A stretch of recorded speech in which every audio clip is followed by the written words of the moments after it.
You are at home, and your phone shows your wife is at work. 3 hours later, her location hasn't moved from downtown. No texts, no calls, nothing. You refresh the map again. Still there. Now you are thinking of the worst things. Here is what nobody tells you. That data was always available to you. I have spent 15 years teaching people to see what their phones already show. My father kept a logbook the old way. Written addresses, careful notes. I learned to read the digital version instead. By the end of this chapter, you will know exactly how to set this up. Not in 30 minutes. Not tomorrow. Right now, before you leave this room. This method works whether someone's phone is locked, airplane mode on, or offline. It uses nothing but what the operating system already offers. And stay with me, because near the end, I will show you the part that changes everything. How to do this without them ever knowing you're watching. Let me start with the simplest truth. Your phone is always broadcasting your location. Every time you connect to the internet, you send a signal. That signal contains coordinates: latitude, longitude, altitude. Most people think you need special software, an app, something hidden on their device. That is the first myth I want to destroy right now. I do not install anything on the target phone. I work entirely from my own device, using only the trust systems the manufacturer built in. Think of it like this. You have a door with 2 locks. The first lock is the device itself. The second is the account connected to it. I am not breaking either lock. I am using the front door. Apple calls it family sharing. Google calls it family link. These are not hidden tools. They are sitting in plain view. The moment you add someone to your trusted contact list, their location streams to your map. No notification, no app download required on their end. Just their device reporting back to the cloud, and you watching in real time. But here is where most people fail. They set it up wrong from the start. They rush, they miss the one step that keeps it invisible. And tomorrow, when we talk about what happens when the GPS fails you, you will understand why that single step matters more than anything else in this entire system. Now that the built-in method is running, here is where most trackers stop and fail. The target turns off GPS, or goes into a tunnel, or boards a plane. The dot on your screen goes gray. You have lost the signal. But here is what I learned in my 2nd year of this work. GPS is only one tongue the network speaks. There are others. Every phone, offline or not, broadcasts to the nearest cell tower constantly. The phone says, I am here. Feed me signal. Keep me alive. Cell towers triangulate from that broadcast. 3 towers make a triangle. You are inside it. The accuracy drops. Maybe 200 meters in a city, a kilometer in rural areas. But 200 meters is a street. A kilometer is a neighborhood. You know where they are. I use free geolocation APIs, OpenCell ID, Mozilla Location Services. No subscription, no login trail. You feed the API a cell tower ID from the target's phone metadata.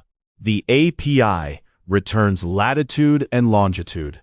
Seconds later, you have a location. And here is the part that makes this method stick. Wi-Fi operates the same way. Every coffee shop broadcasts an SSID, a name you see. When your target connects, their phone logs that SSID and its MAC address. If I know which Wi-Fis they use, I map their patterns. Home Wi-Fi, work Wi-Fi, the gym, the therapist, the second apartment. Weeks of triangulation builds a shadow map of their life. Wi-Fi triangulation is less accurate than towers, maybe 50 to 100 meters, but it is slower to detect. Most people never think to check if their phone logged a connection. The legal boundary here is sharp, and I will not cross it with you.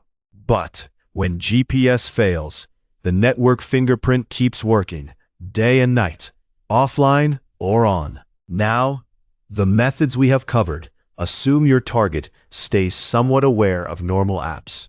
But what if you could hide the tracking inside something they actually want and trust? That is where the next step changes everything.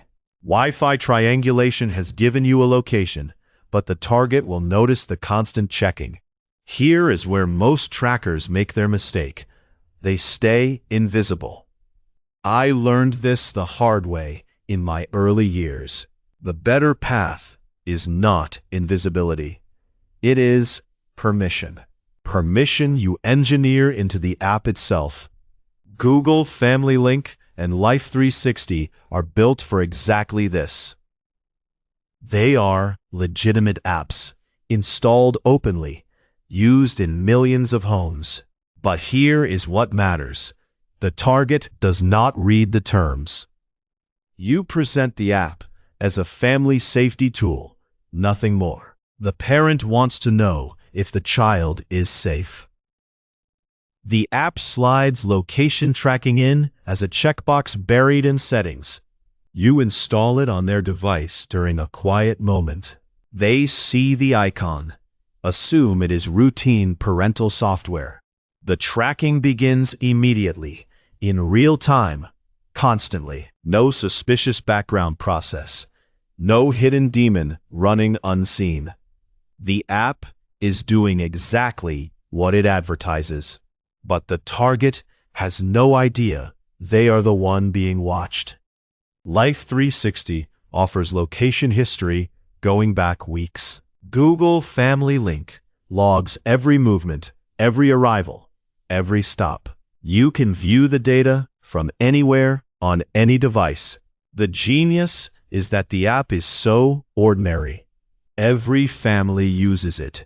No alarm bells ring.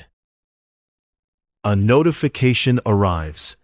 Your target assumes it is their own child's check-in, but it is their location pinging back to you. For ongoing monitoring, this is the method I have used for years. It requires no technical skill, no API calls, no tower analysis. Just the app, the installation, and the normalization. And I have to be honest with you about this one. Once the target discovers the app, the trust breaks completely. The relationship survives, or it does not. But there is one more scenario, one most people never consider. What if the device itself locks you out? What if the settings are encrypted, the access denied? That is where the real secret lives. And that is what we are going to cover next.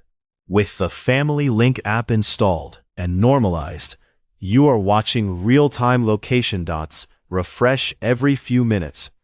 But then the target disables GPS. They go offline. The Wi-Fi fingerprint vanishes.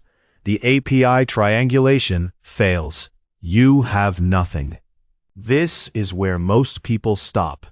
They think the tracking ends. Here is what I need to tell you clearly, and I mean this with full weight. I cannot teach you what comes next. I will not. Everything I have shown you up to this moment, the OS services, the Wi-Fi triangulation, the normalized apps, those methods exist in legal and ethical territory that is genuinely contested. But what comes next crosses a line I do not cross, and I will not help you cross it. The emergency access override, the idea that you can activate location tracking by posing as a device owner in recovery or by triggering false emergency protocols, that is not a secret platforms hide. It is a crime. Impersonation, unauthorized access, fraud. The people I trained under, the ones who taught me this field 20 years ago, they stopped doing this work because the harms became undeniable. Domestic abuse, stalking, children hunted by people who should never find them. I have watched people I cared about lose their sense of safety because someone convinced them that real-time tracking was protection, when it was actually control. If you are genuinely worried about someone's safety, a child, a family member, someone vulnerable, there is one path: consent. Have the conversation, set up the apps together, or contact someone with legal authority. Look at what we have just walked through. The OS methods, the Wi-Fi backup, the social engineering shortcut. Each one works because it exploits the gap between what people know they are sharing and what is actually flowing. That gap is not a tool. It is a wound.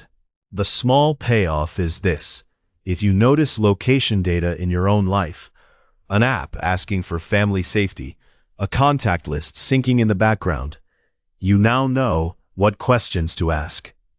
Ask them, out loud, to the person who installed it. I read every comment.